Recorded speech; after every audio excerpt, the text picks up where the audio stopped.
Hey guys, welcome to a new video. Like, comment and subscribe if you enjoy. Without any further interruptions, enjoy the What If. Chapter 21. Wear these chains with hope. Kin of Team Odo feels slightly weary when Naruto-sama's redhead girlfriend turns up at the front gates, looking perky and excited to rush out into the wilds. The twinkle in her eyes makes Team Odo entirely fearful. If this woman has learned anything from Uchiha Naruto, then she's probably a menace to work with. Got everything, Karen? Sakura asks the redhead, motioning to the small pouches of scrolls on her hips. Oh, yeah, Karen nods delightedly. Got my makeup, some lunches, shampoo, moisturizer, other unmentionables and some shopping money. Think I'm pretty set. Kin's jaw drops open, along with Sakura's. Excellent, at least one of you is prepared. Yamato Taiko seems to find humor in it, if his little smirk is anything to go by. Karen preens happily. Wait, Karen, you can't seriously have no equipment. I'm working with amateurs. What's the point in being a shinobi if you don't look good while you're doing it? Karen whirls on the spot to speak with the team captain. Are you sure we should have these three? I don't think they understand what it takes for a high-level mission like this. Oi, Mokuden man. She beckons Yamato closer to whisper in his ear. Kin sharpens her hearing, a trait trained up in their time from Odo. An ear-bleeding whistle causes her to cut it off and cover her ears in agony. When her hearing returns, all she can hear is Karen's mocking laughter. They're never going to want to work with you again if you keep messing with them. Yamato chides. It's not about them. Karen flicks her hair dramatically. It's about me, and I say I want to have a fun mission. Save me now, Zaku mutters to her. Karen's face does go from mischievous to serious though, and there's a small puff of smoke from her wrist. A sword sits in her right hand. Team Odo all swallow deeply on seeing it. Don't think that just because I want to enjoy my time away from the village that I'm not taking this seriously. You know what this blade is, don't you, Odo Shinobi? You don't train with Uchiha Naruto for 3 years and not pick up any tricks of your own. Karen-san, Yamato addresses. I'm sure you're a capable shinobi, but I am the captain and I'll expect you to follow orders to work with us efficiently. I know, but you also know that there's another reason I'm going out and about, right? Karen re-seals Kusanagi. Yes, we'll be deferring to you on all matters related to Jinchuriki and Biju should the matter arise, however unlikely. Great. Karen clasps her hand together. So, where's the client? Today is the day everything changes. Neji thinks to himself. He hasn't told anyone about what he's bringing to Naruto, not even his father. Or Sakura, although he believes she may very well be aware that his own patience has grown thin. Something has to change in the Hyuga clan and he can't count on the people in it to be proactive about changing. He wants it though, so he'll make it happen. Sakura has a good heart and he admires her for it, but he doesn't want her getting caught in this if it all goes wrong. She has been a ray of light in his life ever since he approached her regarding the curse mark on his forehead, offering endless support and asking for nothing in return. The least he can do is keep her out of the mess that follows. The medical evidence he has collected is more than enough to point the finger at the Hyuga clan for their wrongdoings to their own branch house. Naruto has made it quite clear that might, and maybe, is not good enough, so he's had Sakura's research verified by several medics and doctors. And even Ieyashi-sensei, who was once Naruto's personal eye specialist, has concluded that the curse mark does have the potential to damage a dojutsu wielder's eyes on use. Bringing this forward could end badly, internally for the clan. But so be it, if he does nothing then they will continue to suffer. But unlike Tsunade, who was content in letting clans police their own problems, Naruto appears to be the kind of person who wants Konoha to be as prepared as conceivably possible for the ongoing threat of the Akatsuki. He won't snub them for being an inferior clan, he would want every able-bodied person to be doing their utmost for their continued existence. And Neji knows how hard someone will fight to have freedom from fear. Naruto gets out of the Hokage's chair, given a slight moment of reprieve from the constant waves of mission delegation and intel reports. Blue eyes look up at him expectantly. Show me that you can do the academy jutsu. Fujita makes 2 clones, substitutes with a chair, and transforms into Naruto himself. I'm impressed. You've come a long way since I started training you. Naruto praises. The silver-haired boy beams up at him. Alright, I think you're about ready to learn how to discover your own talents. Everyone's chakra has unique traits that allow them to perform some feats easier than what might be considered average. Take Tsunade for example. She has a very strong affinity for medical ninjutsu, and she also has the ability to use lightning chakra. So there's something I'll be good at too? Fujita asks hopefully. That's right, but sometimes it's not always obvious what that might be. Some talents can only be realized once you try them a few times, but we'll get to that. Naruto pulls out a thick, square piece of paper. You've learned the absolute basics of ninjutsu, which means you now have a foundation to expand upon. The Academy Jutsu are something we define as supplementary ninjutsu, something that isn't necessarily offensive or defensive. Now, we're going to learn about nature transformation, and how to apply it to battle. Take this. It's just paper. Fujita looks up inquisitively. Chakra induction paper. Naruto corrects patiently. It was developed for the purpose of identifying the chakra nature of the person holding it. We'll find out what your elemental chakra nature is once you channel some into it. Give it a try. Aren't you really good at sensing? Won't you be able to just tell me what my chakra nature is? I could, Naruto admits. But the point of this is that if someday you need to test your own students, or your own students have students of their own, and if they aren't sensors, they'll be able to identify their chakra natures using this method. Fujita concentrates and pushes his chakra into the paper.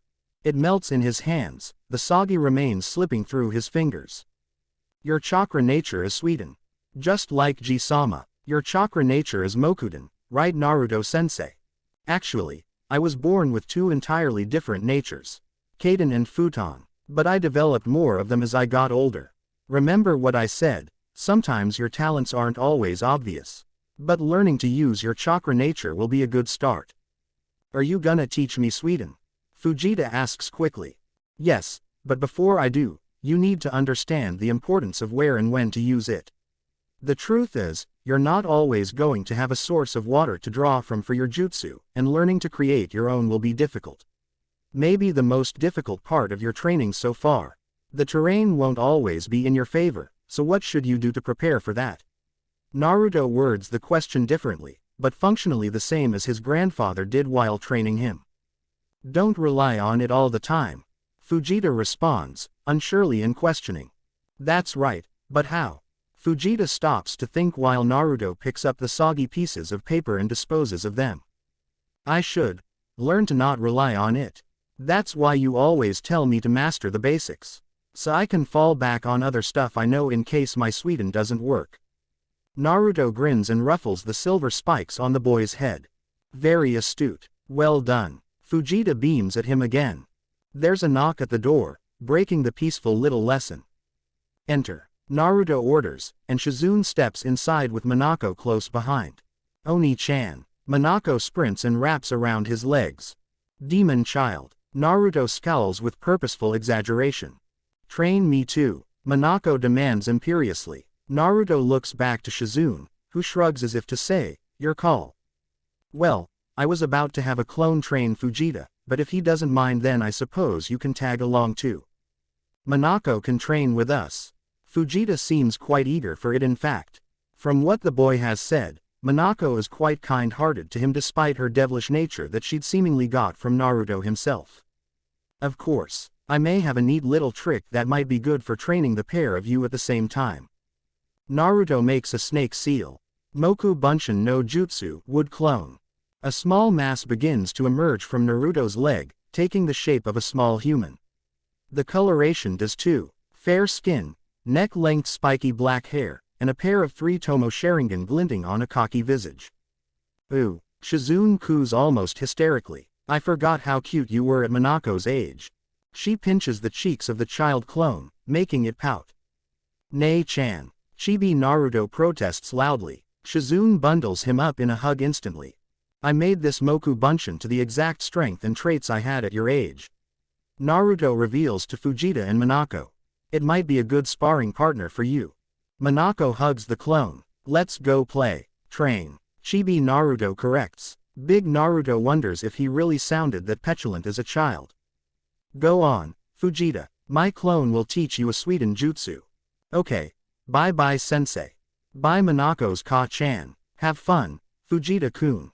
Shizune waves him goodbye. Behave, Monako. The two children plus Moku Bunshin leave in a rush, and Shizune remains with Naruto. How's Kakashi? Are you okay? They ask each other at the same time, leading to a shared chuckle at their own expense. Kakashi. He'll bounce back, eventually. I'm sure he'll come back around, so don't worry Naruto. I don't blame you for your choices either. It was a lot simpler when I was just a kid following his Gigi's teachings. Naruto sighs tiredly. And it all made sense to you, and it still does. I know, Naruto, you can't just shake off years of foundational teachings, especially when they still serve you well. So don't worry, keep doing your thing. Naruto doesn't say anything to that. He knows that they serve him on a functional level, and well for the benefit of the village. But he really doesn't know what to do with this whole Kakashi situation. He can't ignore this forever, but he does have more important things to worry about right now. Namely, Akatsuki. What have you got for me, Shizune? You'll be glad to hear that you're done for the day.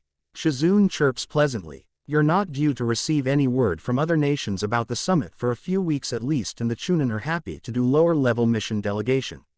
Unless something really important pops up, then it'd be good if you got some rest. Rest is the last thing on my mind right now. Naruto sits back in the chair. The intercom on the desk beeps. Naruto-sama, Hyuga Neji is here requesting a confidential meeting. Confidential, Naruto mutters. At least I have time for whatever it is. Sounds important. I'll see you soon, Naruto. Shizune waves him goodbye. See you, Shizune. Send Neji in on your way out for me. Neji enters holding a cardboard folder, packed so full that paper is practically spilling out of it. Naruto dono. Neji bows politely. Take a seat, Neji.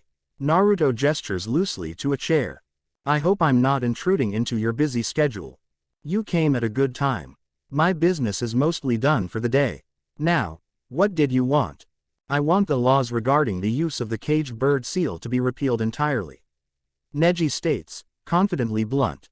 Interesting. As far as I'm aware, the caged bird seal is generally regarded as a piece of Hyuga clan culture that is accepted by the people branded with it. It is only accepted out of fear of speaking out, Naruto dono. The legislation is also discriminatory against branch members of the Hyuga clan. No other clan in the village has such a law under the guise of bloodline protection. In addition, the caged bird seal has been verified to actively damper the capabilities of a Byakugan wielder who is branded with it. Naruto holds his hand up to stop him for a moment. Before we go on, this is a serious claim. I want you to understand that bringing this to light may poke the beehive.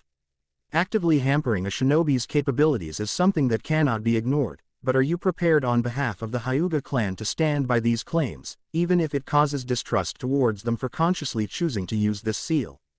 I am aware of any repercussions, and I accept responsibility for any and all consequences of this meeting.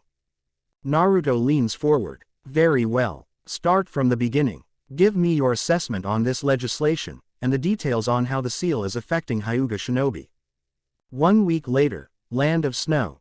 Something's fishy. Karen wrinkles her nose up, the oppressive icy wind assaulting what little part of her face it could with how bundled up she is in warm clothes. That better not be an ocean pun. Sakura chides. It's just, something here is messing with my ability to sense chakra. I should be able to detect ambient blank spots in the general location of someone trying to hide their chakra, but there's something dense and strong, covering a huge area. I can feel all of you because you're close, but there's something hiding by outputting chakra everywhere. Blending in by fogging up my senses. It could be a barrier. Yamato guesses. But regardless, we proceed with normal caution. Don't let your guard down before we dock. Look at this frigid tomb. A deep voice booms. Karen whirls around. Who said that? What? Sakura looks at her confusedly. There is no life in this wasteland. No hatred, but no love. No struggle, but no growth. I grow tired of this eternal contemplation. Tired of existing with no purpose. Didn't you hear that? I feel you, Uzumaki. Raking your senses across me.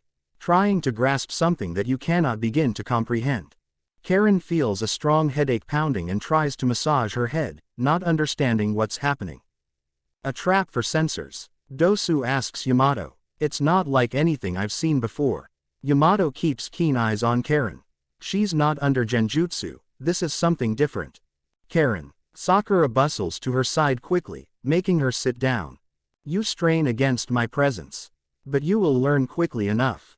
Come find me, Uzumaki. I would very much like to speak with you. Karen slowly fades out of consciousness, oblivious to her panicked teammates. Yamato storms up to Yukie Fujikaze's assistant, Sandayu.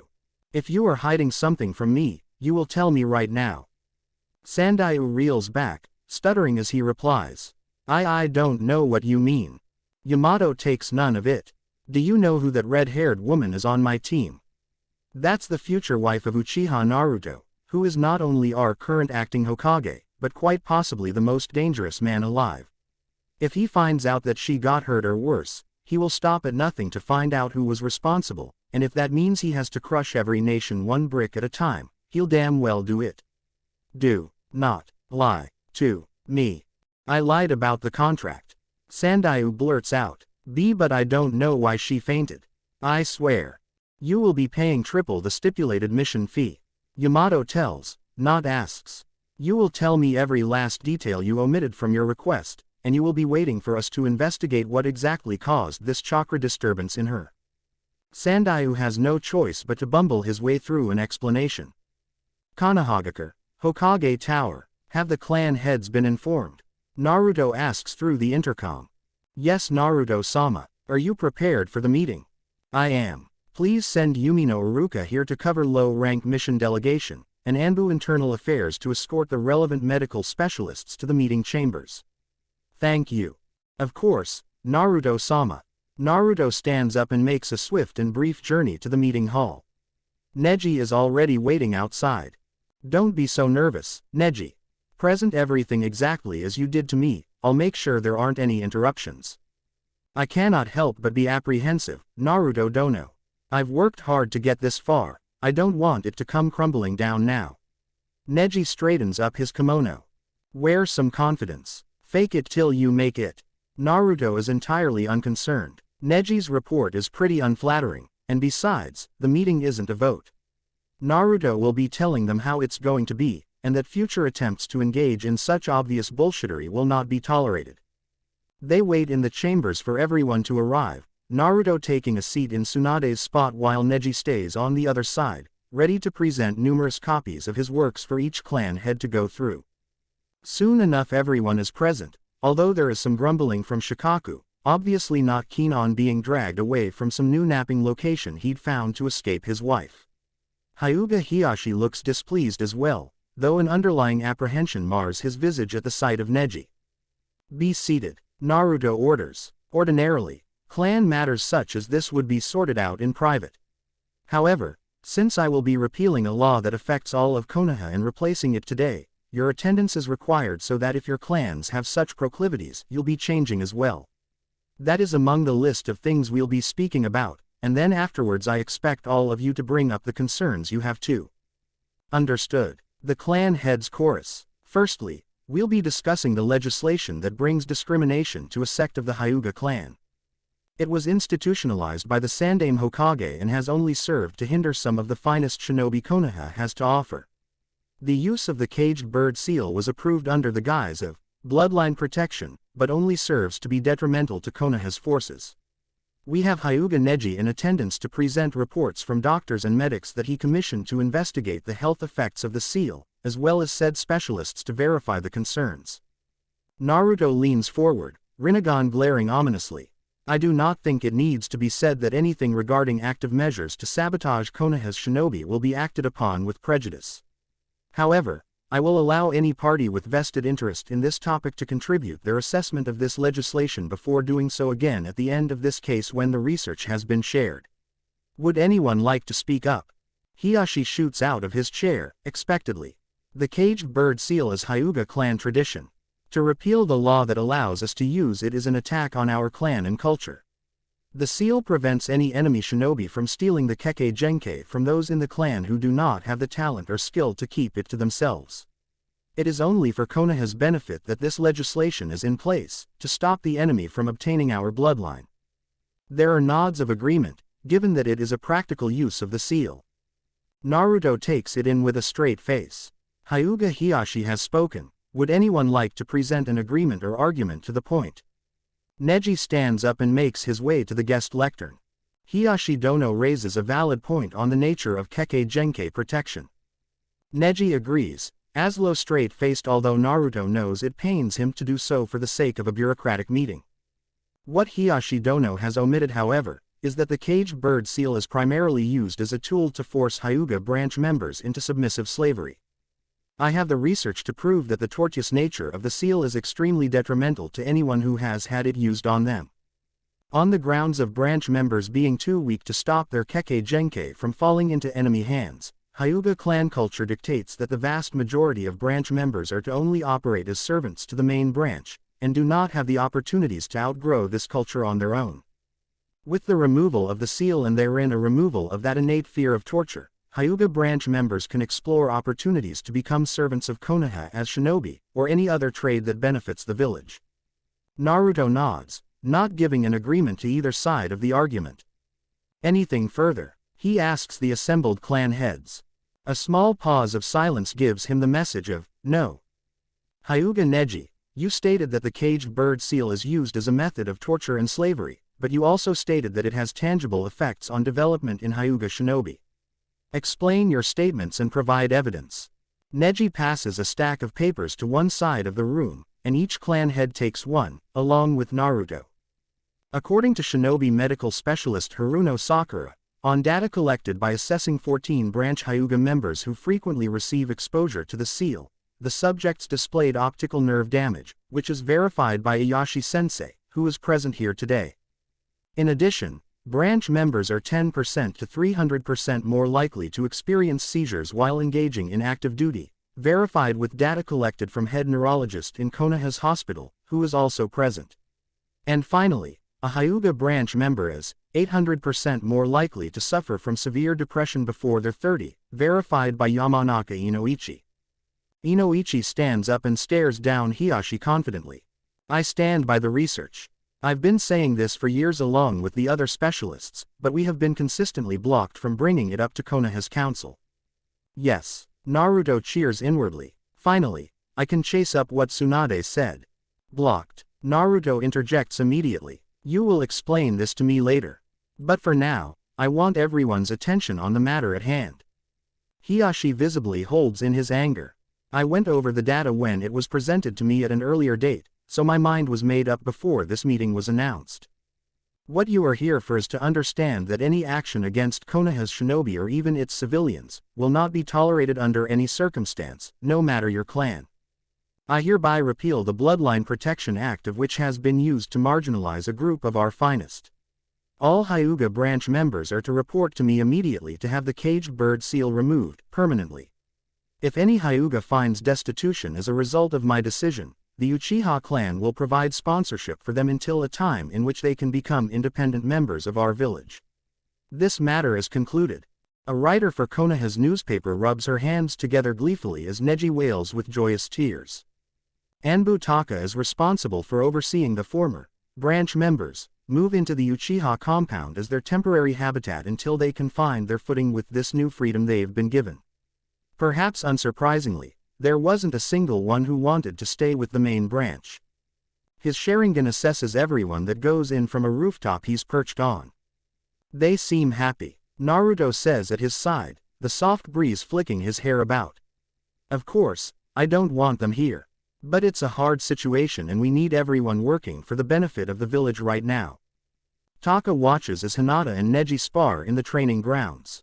The meek girl cries in frustration at herself, and all Neji does is lift her up to try again and again.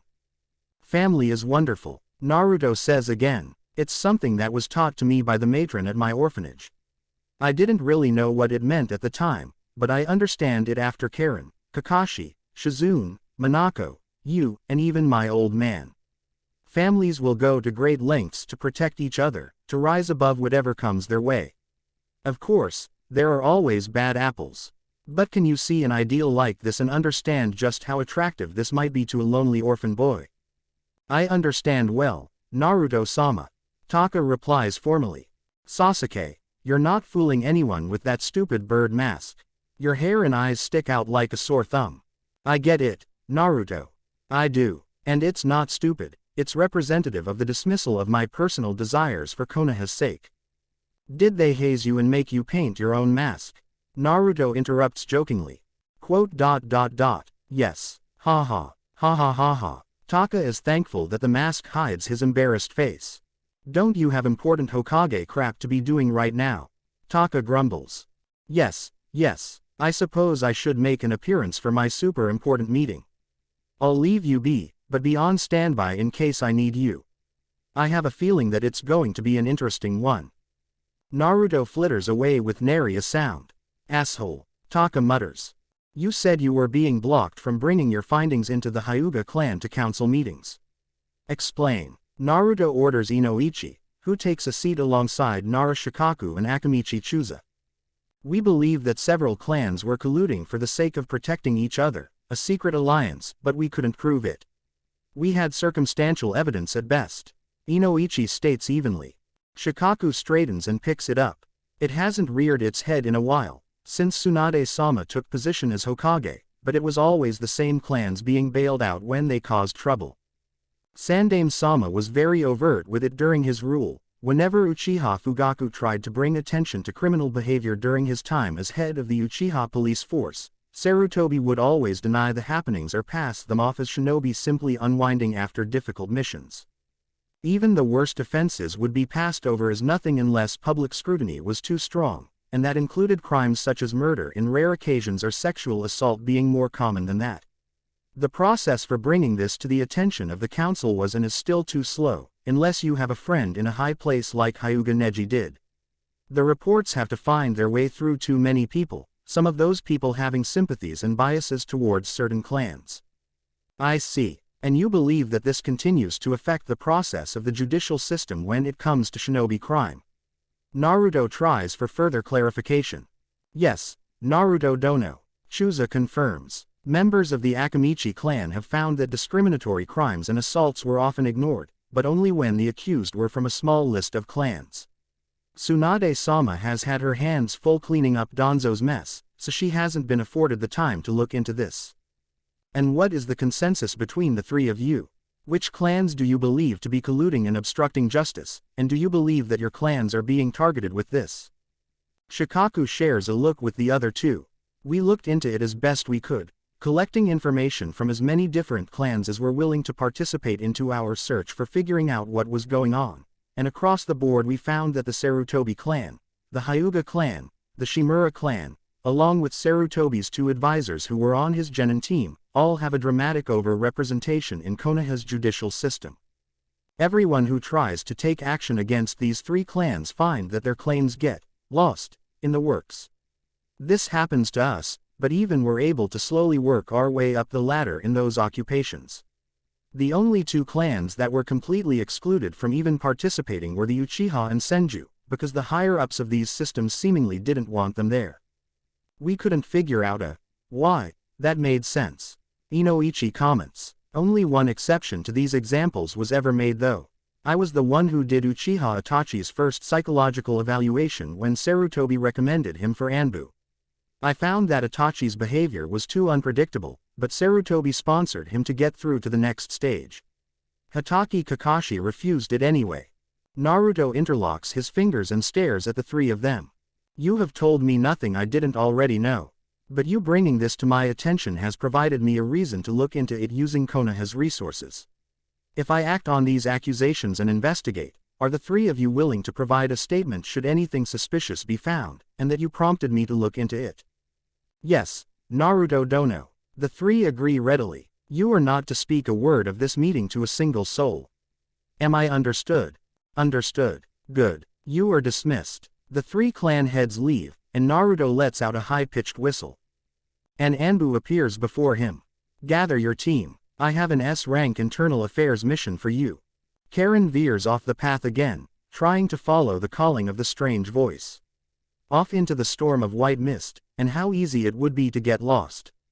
Idiot. Princess Koyuki spits out. Only death is out there. You wanna die all alone. No, That's what you're gonna do when people realize what a shriveled old slag you are. Karen returns fire but doesn't turn to face her. She's entranced by the powerful sensation in the waists. Karen, try to concentrate. Stop sensing over there. Yamato tries to persuade. Will you walk into my parlor? Or will I have to reveal myself to you? It says it's gonna come here. Karen rubs her forehead. Yamato turns to the rest of the squad. We'll set up camp here with the film crew for tonight. The storm is getting bad. He turns back, only to find Karen missing. Oh, 4. She ventures into the snow, following the increasingly powerful chakra. The closer she gets, the less widespread the sensation becomes.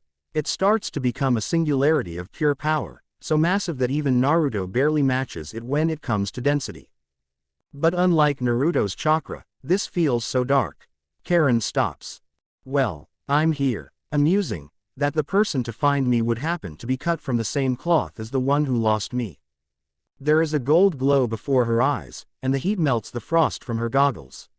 She takes them off to stop the fogging, and the wind that begins to whip around feels warm and even pleasant. As the wind clears the fog away, the mound of snow before her begins to avalanche back.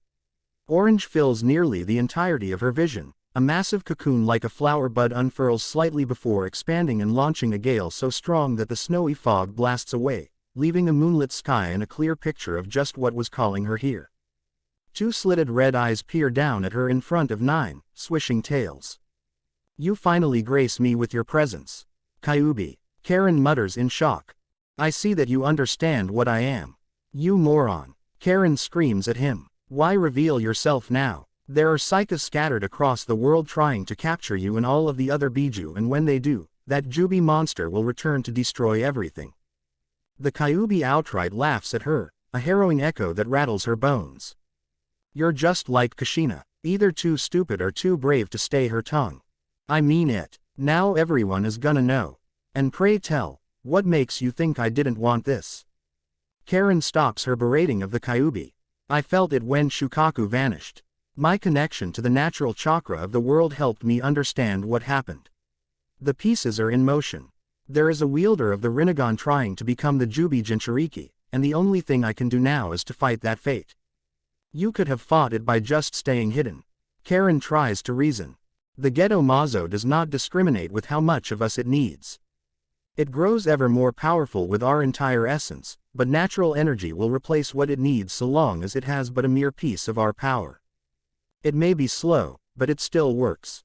You will find that our power can be found everywhere in this world, and your human practice of turning yourselves into our hosts has only made it easier for them to take the less expedient route. It will not matter if I choose to hide, there will still be a way. But it is time that I return so that the vision of this world my father had, that dream, will not be extinguished. And if I have to stand by the sides of those who fear and abuse my power, then so be it. Your father, the Rakuto Sennin. The Kyuubi growls affirmatively. He was naive about the nature of man. He could not truly understand humans as he understood us, not even his own sons. But he was right about one thing, if nothing else. Only cooperation can overcome the greatest of strife. So, what, you're gonna join the fight? Karen asks, maybe feeling slightly hopeful that they would have another ally that isn't just one superpowered man. I will, but with one condition. The Kyuubi confirms. I want to follow in the path of my father. A true union between humans and Biju brings out the vast potential of both. Neither can be as strong without the other. I am willing to try for the first time, the power of our own motivations, be they hate or love. We can only overcome this conflict together. Its red eyes look down upon her. And you are powerful enough to handle it. You say that now, but my fiancé is Uchiha Naruto, Kushina's son and grandson of Uchiha Madara. Does Uchiha Naruto fight with all his power against the destruction of the world? Karen swallows, understanding that the Kyuubi has already made its mind up. He does. He's doing everything he possibly can to fix Madara's mistakes. Then you and I will fight, side by side with him. What is your name? The Kyuubi clenches his paw and puts it out, expecting the same gesture in return apparently. Uzumaki Karen. She puts her fist out. Be honored, Uzumaki Karen. You are the first human to ever hear my name. Kurama. Golden chains sprout from her back and wrap around Kurama. Hake no Fuin Shiki. Fuin. Kurama begins to dissolve into chakra, wafting through the air into crimson stars that spiral into a single point, a whirlpool crashing into Karen's stomach. What is that? Sakura looks at the pretty fountain of red lights in the distance. I can't see from here, but that's the direction Karen went. Yamato discerns. Team Odo, stay with the client. Got it. Yamato and Sakura approach cautiously as the last of the lights enter Karen's stomach. Karen collapses backward into the snow. Sakura sprints to make sure she's alright. Oh my, she looks at the seal on Karen's exposed stomach. What have you done, woman? Yamato touches the Hake no Fuin Shiki. Karen's eyes open, revealing blood-red crimson slits. Don't touch that, her body is getting used to my chakra. She'll be back as soon as she's ready. Yamato reels back and creates wooden pillars to surround Karen. Your use of this jutsu is juvenile compared to Hashirama. Karen, stranger, flicks her hand and blasts Yamato and the pillars away. Who are you? Sakura asks fearfully. I am the Kyuubi. Do not worry for your friend, her mind is resting while I have the reins. Tsunade thinks Naruto has quite the talent for delegation. Feeling good, she decides to pay him a visit to make sure things are running as smooth as they seem. It seems likely that Naruto would be giving assignments left and right if it only meant he would have a bit of time to himself for training.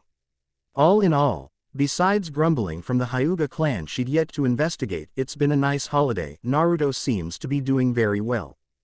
She approaches the office door when Naruto's voice booms through the building.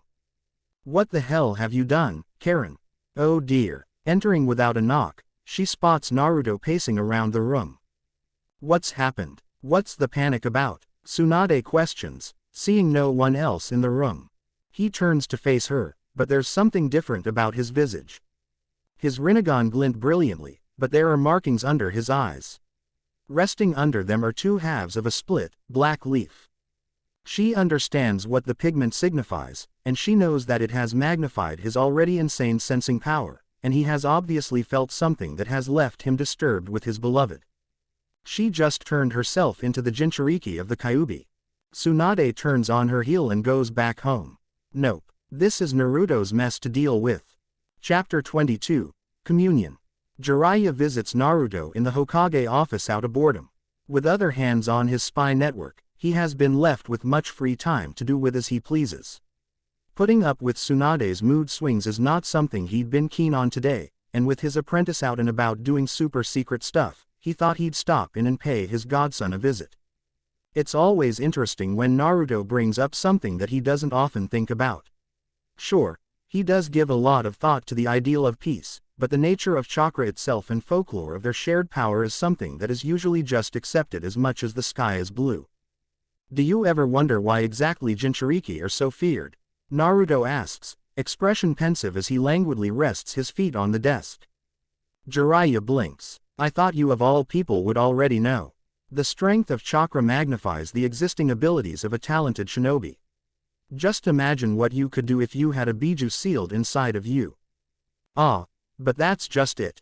Enhanced abilities can still be defeated with sound tactics and strategy, and I have yet to see Sasuke prove that he can use the Nibi's power to do anything that can defeat me. And believe me, I know that Sasuke is no joke as far as elite shinobi go. No, what has my attention now is that it's either multiplying the threat level of this person a few times, or just an outright transformation into a biju. Granted, both are powerful traits to have in combat, but not undefeatable. Shinobi's skills have advanced so much in the past few hundred years. Fuinjutsu, large-scale elemental ninjutsu, specially tailored jutsu that are designed for use against summons or in the worst-case scenario, a biju. What good does fearing a Jinchuriki do in the modern age when we have tools to keep them in line? Fear isn't easy to ignore for the people who don't have those tools. And they won't always be available anyway. It takes time and effort to prepare for fighting a Jinchuriki. When one pops up in the middle of a battlefield or a mission, then of course anyone on their bad side is gonna be scared shitless. Not everyone can approach combat like you do. I suppose, Naruto utters, seemingly dissatisfied. What's on your mind, kiddo? Naruto leans back in the chair further, looking up at the ceiling. The Biju have a terrifying mythology built around them by humans. But there are still exceptional humans every now and then that can very easily defeat one or rend one under their control externally, without being a Jinchuriki. Just look at Madara and Hashirama. The first Kage, the Sannin, Uchiha Naori, Uzumaki Ashina, Uchiha Obito, Uzumaki Nagato. Me. And there are still people who can overcome their power. But they are fragments of something divine and primal. A Biju should be far, far more powerful. It has me thinking about the nature of chakra and the Rakuto Sennin again. Jiraiya relaxes as well, but still listens intently. He does so like a good story about the folklore of shinobi. I had a discussion with Sasuke about a relic that used to be in the possession of the Uchiha clan. I had interpreted the message as an explanation behind the curse of hatred in the Uchiha, an inborn weakness that was easily exploited. I believe that the Rakuto Sennin had deliberately split his power into two halves so that the one who inherited his eyes would be forced to cooperate with the other if they wanted to change the world. Instead, it set off a 1,000-year blood feud that nearly annihilated two clans as they struggled for power, and as they lost love, they grew to hate even more. It became their defining trait that people could recognize them by. The sage believed so much in the power of cooperation that he had been willing to bet his children's lives on it, that he would divide his power completely instead of diluting it. Flawed humans with a power out of reach for normal people. Jiraiya is patient, feeling that he might be missing some context but is willing to hear Naruto out. The Rakuto Sennin's religion of Ninshu, in which he was God, was spread across the world by the man himself in the advent of humans gaining the ability to use chakra. He taught people how to cooperate, and his religion became a contagious culture that still persists 1,000 years later. Every person understands that without the help of others, they can't get far. Sure, people understand and respect individual merit where it's due, but functionally, chakra in a single person can only get so strong and can only be so effective against a cohesive unit of powerful people working together. Teamwork, a founding principle of Konoha's shinobi system. Strategy, and self-preservation tactics to overcome conflicts and tribulations. Chakra natures blend. People share it where they can, help each other where they can, but it's most often used as a tool for war. A grim nod from Jiraiya is his agreement. Chakra is a tool far greater than any blade, shield, and wall. But people don't get along so well as their chakra does. All chakra comes from the same source, and is fermented and expanded by nature's own gifts. This is why it is possible to affect another person's chakra with your own. As in the case of medical ninjutsu and genjutsu, we perceive it as different, but it all comes from the same place, and given to us by a design that was beyond evolutionary. It was shared to become a device to bring people together, not pit them against each other. All chakra is compatible, there's no fitting a round peg into a square hole. It's all the same. It is through a base instinct that we understand that even if we do not like who we work with, we are significantly more powerful when working alongside them. And is that so bad? Yeah, we all have people and things we don't like, but as long as that instinct is there, then surely there's a hope for peace. Jiraiya reasons, but is waved off dismissively by Naruto. The discussion of peace is something that doesn't interest me.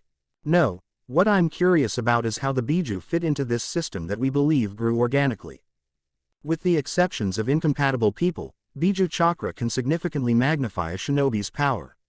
That seems quite simple, given that the Biju are entities created by the Rakuto Sennin, someone as fanatical about peace through cooperation as he was. I believe that the unification of chakra between humans and Biju has a depth that has yet to be tapped, and what we have seen so far is merely the tip of the iceberg. Naruto leans forward this time, eyes gleaming. If such a theoretical powerful state exists, then maybe an opposing theory is viable too. A separation of one's own chakra from that of other people's, and a spiritual and physical consolidation with one's own chakra. A kind of enlightenment for people who believe that they should have the power and agency to be able to do things on their own without relying on other people or entities. Don't you just find it fascinating? Still trying to do everything on your own. Jiraiya shakes his head exasperatedly. Some of the theory goes over even his head, but Jiraiya still feels not much will come of this. Naruto would only get more curious if he said it probably wasn't possible, better for him to figure things out on his own. But what if? Naruto ponders aloud. That was the point. Perhaps the Rakuto wanted people to outgrow his teachings on their own. To forge their own paths and break free of fate on their own terms. Maybe this is all intentional and he made this system intelligently for goals that we can't perceive yet.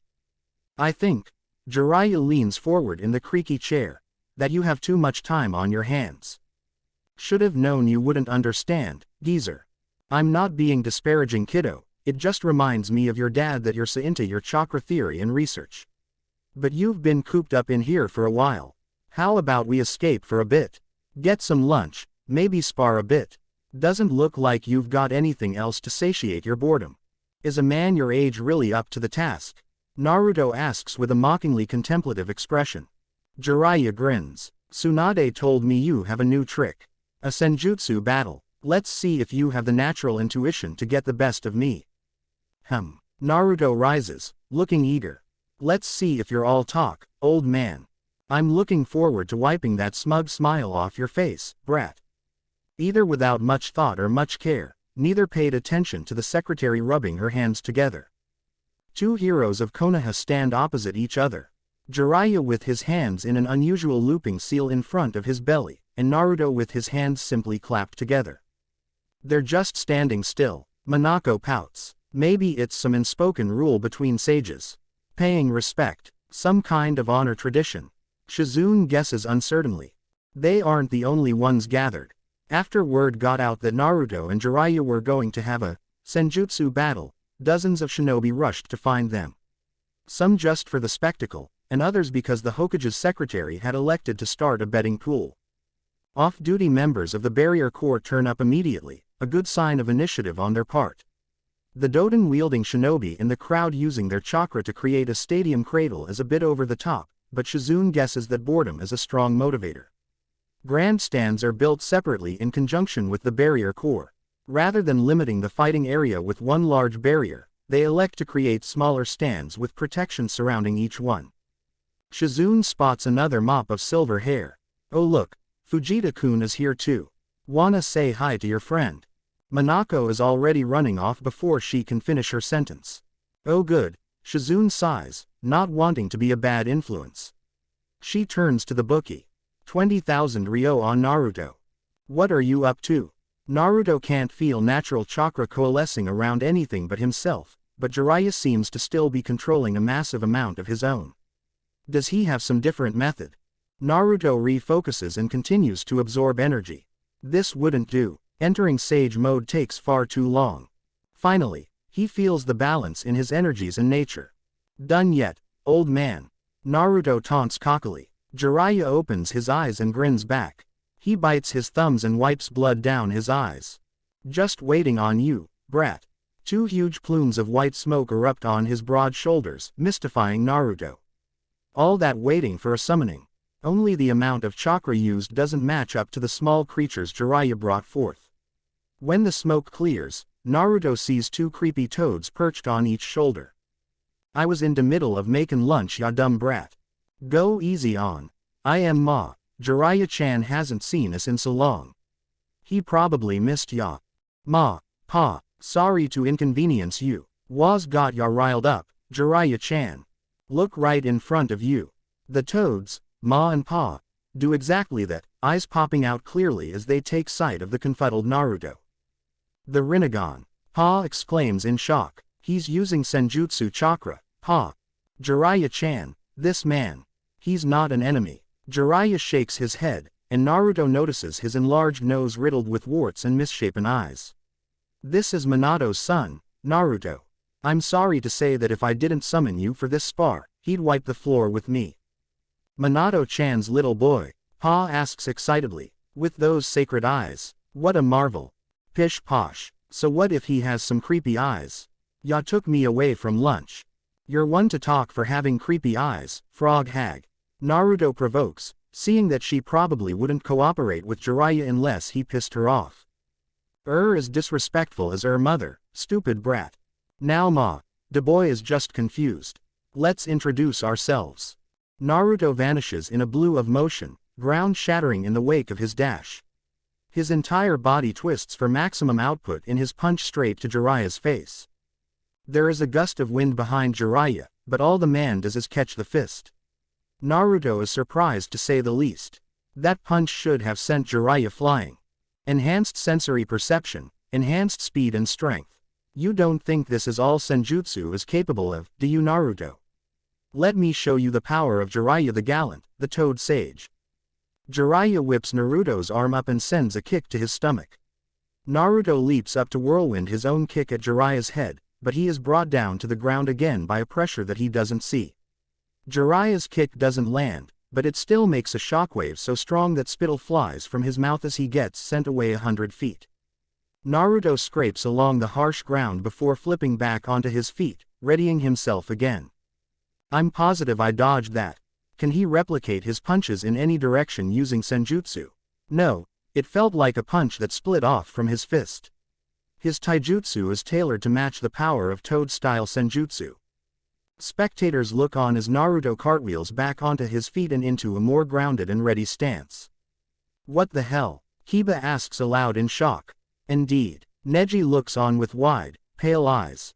Jiraiya-sama is not to be underestimated, even at this age.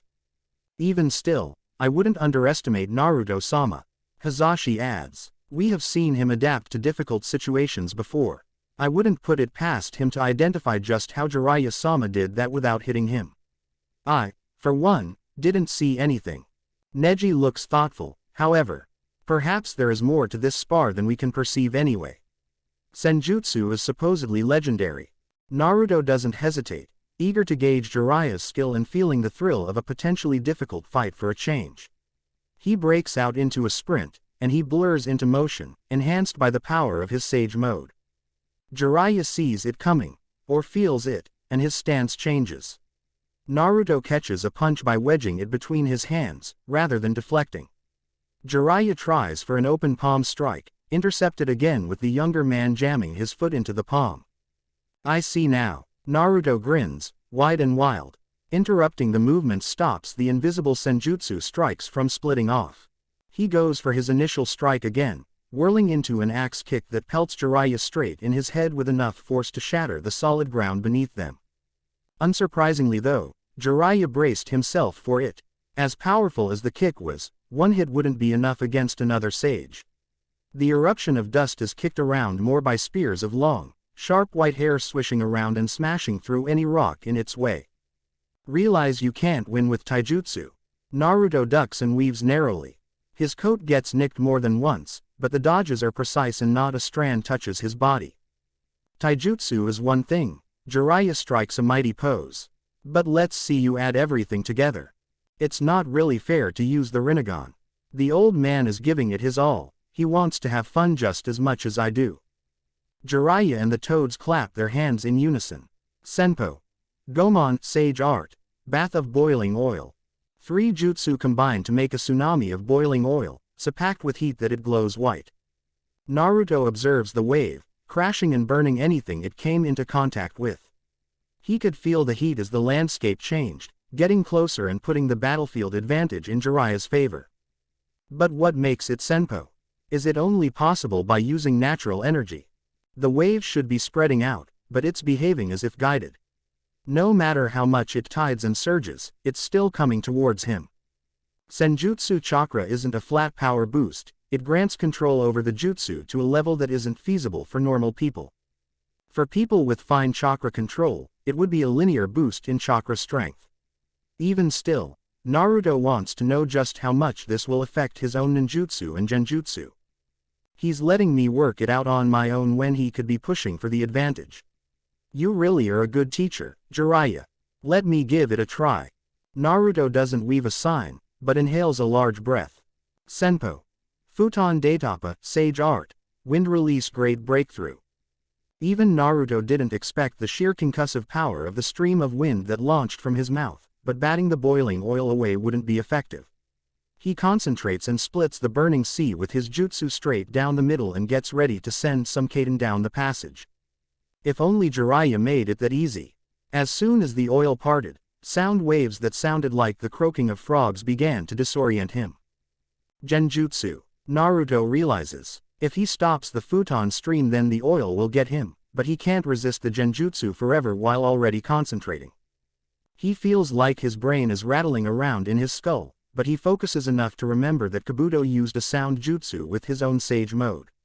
Jiraiya is using it now in conjunction with frog croaking. Kabuto used a deployable light, and Tsunade uses whistling to attract her Anbu. The latter seems like his only option to expand on, given that he doesn't have summons. And what is more powerful than a whistle? He claps his hands together, movement extremely shaky as he drags more air in through his nose and gritted teeth. Senpo. Hidoi Hime, terrible scream. His roar echoes through the passage like the call of a vicious beast, hammering sound into sound. The ground quakes as his voice screams across the landscape. Sacrificing the potential of genjutsu for the power of sound waves, Jiraiya and the toads, jutsu has little effect in the face of pure force. The oil that had been split away sinks into the earth, slowly dispersing into natural energy, although the lingering heat and hot wet patches still pose a hazard. Naruto's successful use of senjutsu emboldens him, and he tries another on the spot with what he just learned. Senpo. Kaden Yoki na Yuta, Sage Art, Fire Release Jolly Song. As one might blow out a ring of smoke from a cigarette, Naruto does the same with fire. The large halo of flame emits a pleasant note, unchanging while it soars through the air towards Jiraiya. Naruto feels his remaining senjutsu chakra slip out of his body. The lad is out of Sage Mode. Pa comments. Naruto-chan learned this on his own. Yep, I dunno how, but he figured it out. Still, let's see how he does now. Ya still gonna fight? I am. Ya just might hurt. I am. Ma frets, seemingly having calmed down, and comes around to the idea of testing Minato's boy. Don't let him fool you. Senjutsu or not, he's the most dangerous man in Konoha. We can't go easy on him for a second now, not while he's plotting to find an easy way back into Sage Mode. I let him get a feel for it, but it's time to turn it up a bit. The ring of fire is moving too quickly at them to give it much thought. Jiraiya waves his palms out, causing the ground shake and an earthen wall to form between them. As if like a fungal growth, the insides of a toad's fireproof stomach emerge on the defensive barricade. They collide, and instead of fizzling out like Jiraiya had expected, the ring expands with violent force and severs everything in a burning wave, a small blast radius but ridiculously powerful, and the cataclysmic sound left in its wake made Jiraiya want to cover his ears. He feels Naruto sprinting at him, full speed. Naruto-chan ain't gonna hold back. Ma sees the change in Naruto's demeanor. Naruto dances around Jiraiya's rapid punches and kicks, intercepting when he knows Jiraiya is going to use the invisible attacks of his senjutsu. He grabs Jiraiya's arm and does a side-on cartwheel to avoid a deadly pressurized stream of water, cutting into the landscape and swiping off the tattered sleeve of Naruto's coat. Mid-roll, he hefts Jiraiya up off the ground with impressive strength and moves to slam him headfirst into the dirt. Just as Jiraiya is about to crash, the ground turns to mud and Jiraiya sinks into it. He's not going to exit Sage Mode, not with those toads helping him. I need to get back in as soon as possible. He really is a master of ninjutsu. But he's figured out how to absorb senjutsu chakra before, not just through his own stillness. Humans can't absorb natural energy on the move, but a certain kind of ninjutsu can. Mokuryu no Jutsu, Wood Dragon. His wood dragon wiggles out of the ground and dives into the muck, following the toad sage. The ambient natural energy coming off of Jiraiya feeds the dragon, and transfers senjutsu chakra to Naruto, but not nearly enough to re-enter Sage Mode. But while the old man is distracted, he can take better measures. Moku Bunshin no Jutsu, Wood Clone. An exact copy of him crawls out of his skin, and they both run in different directions. Jiraiya decides to come and dance at last, no doubt having sensed that Naruto's chakra has split slightly. The real Naruto engages with Jiraiya again, and the flurry of attacks leave the spectators amazed at the level of combat they're capable of. Even with senjutsu, you can't hope to match the power of my chakra. You're gonna burn out eventually. Naruto jumps onto the wood dragon, riding it up and sending a veritable shower of fireballs down at Jiraiya. Don't go talking smack so soon. I was a sage before you were in diapers. Ya didn't tell me he had the Mokuden, Jiraiya-chan. Not now, Ma. The constant transmission of senjutsu chakra from his wooden clone is making him cocky, so he tries to reel in his ego before he ends up embarrassing himself in front of an audience. Jiraiya's chakra begins to manifest in his palm, a luscious and brilliant green rapidly turning into the dangerous and oversized whirl of a Rasengan. Naruto feels the powerful energies of nature re-enter his body in full. His own light blue chakra, sparkling like starlight, does the same. I'm proud of you, Naruto. Jiraiya smiles nostalgically. I'm proud of myself too, Jiraiya. Naruto grins. Cho Udama Rasengan. Jiraiya groans, waking from a deep sleep but feeling exhausted. Did I win? Is his first question. Tsunade whacks him over the head with a clipboard. No, you idiot. In fact, the pair of you are idiots. You completely destroyed the training grounds and shredded the barriers of our most skilled core members. Shit. Jiraiya tries to leap out of the bed and falls flat on his face. Relax, no one got injured. Besides the two of you, that is.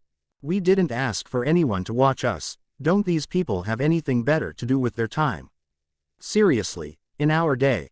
Chakra burns all up your right arm. Bruises everywhere, cracked ribs and severe concussion, Jiraiya.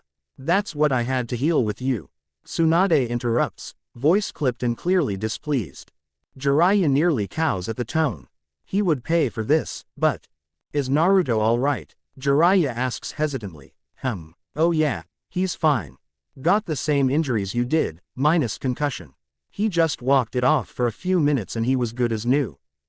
Lucky brat. Jiraiya groans on the floor. Oh yeah, he's lucky. Karen doesn't have to worry about losing him to his own stupidity. You on the other hand, have a very angry and pregnant wife that doesn't want to raise her baby alone. Ah, shit. Sasuke and Matabi meditate and speak with each other in their sealscape. On the outside, however, it appears that he's just passed out on Himari and Yuto's couch with Tsukimi sprawled out over his stomach, in equally deep sleep. Both of them are oblivious to the parents cooing over them with a camera. Do you feel that you are making progress, Sasuke-kun? I didn't expect a cure for my fear of what Itachi can still do, but I'm not dissatisfied. I'm definitely working towards what I want, a safer Konoha. It might not be my brother yet, but still enemies that pose a threat to my people. Still, I wonder just how long it will take for me to get to a level that I can feel truly confident that I'll be able to protect what I want without fear. Sasuke is laying down in the sealscape too, looking up at Matabi as she rests languidly. Her heterochromic eyes look down at him with patience and understanding. Why do you help me, Matabi? Sasuke asks, truly curious as to her motivations. Now isn't that a complicated question? What brings this on, Sasuke-kun? I'm trying to understand you. What do you really get out of being my partner in battle, and my therapist on the side? Fufu, I will tell you that it's nothing too complicated. I simply enjoy watching your growth, dear child. You are becoming an admirable man, worthy of respect.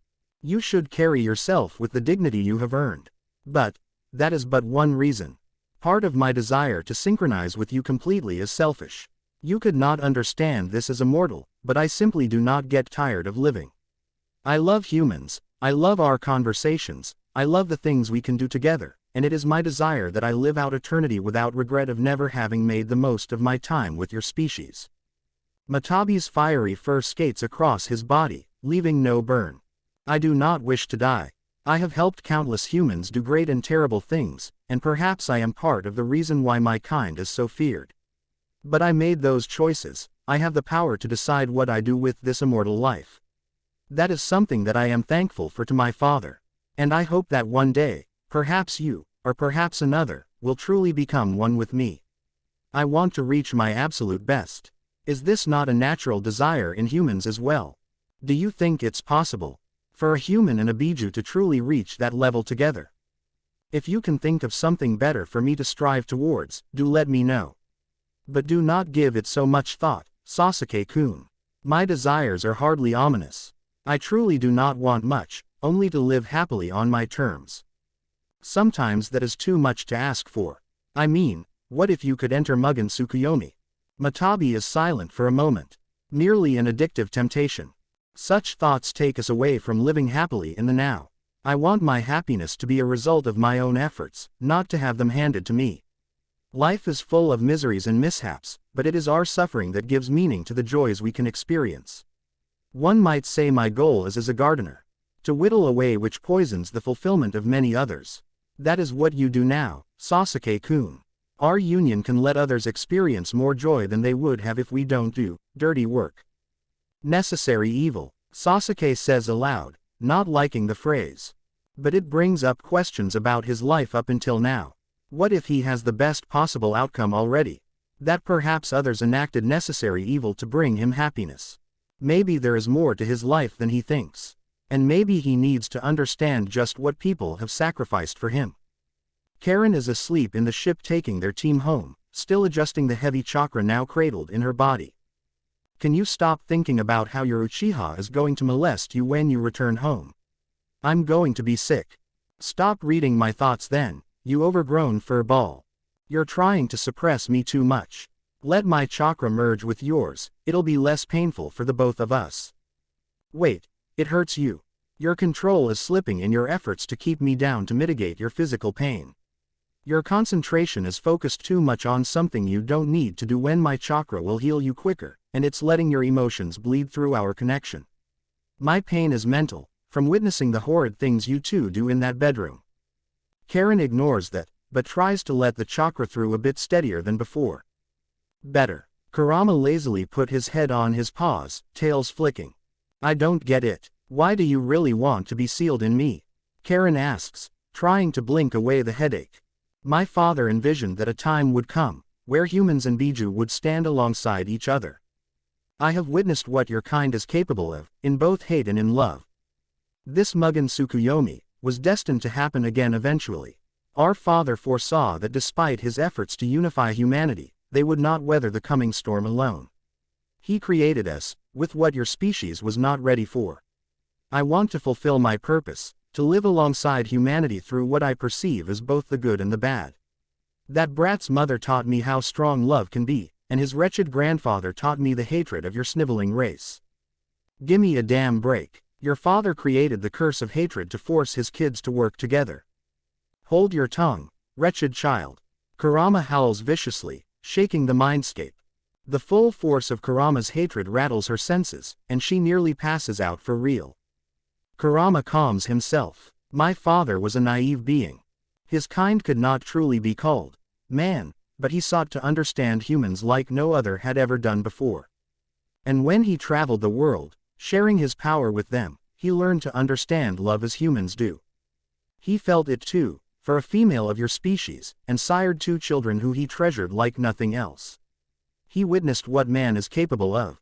He did his best to turn those boys into wise, strong leaders, and he even gave them his power to do it. He sought to give the best parts of himself to them, his eyes and his body, his very being melding into them just to give them a chance at the joy that he attained in his life. Karen listens carefully to the fox and his reverent words. He, in all his wisdom, could not have predicted what happened. 2 halves of himself, bound together in an unnatural body, gifts that were powerful and yet did not have the grounding that the people who he shared chakra with through other means did. They were not ready, they were made broken.